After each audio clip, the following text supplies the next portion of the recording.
Meron tayo dito pinapakulong tubig, may luya, sibuyas at sili. May mga panlas, pantimpla na. Ito po, lagyan natin ng pritong isda.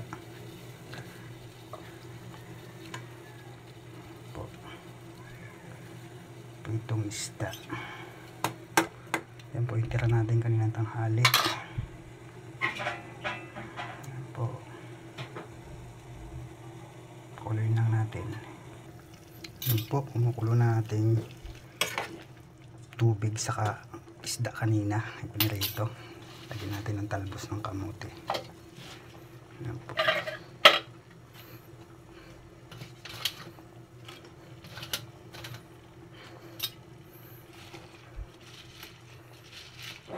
Yung tira nating pritong isda, ilagay natin dito.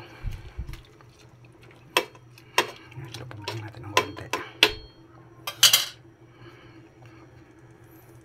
Lagyan na rin natin tong talbos ng kalabasa.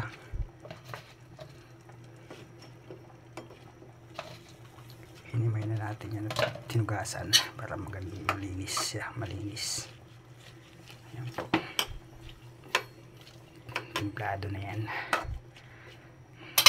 Natin. Tingnan natin kung luto na. Ayun. Luto na. Malasap na siya. Luto na siya. Ayan po. Ayan po. Yan po ang ating finish cooking natin ng ating gulay na nilagyan ng pritong isda. Yan po. Tikman natin ang sabaw. Sarap. Hindi po natin to ginisa.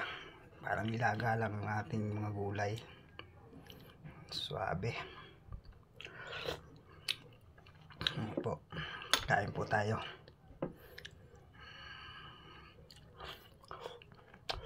The best.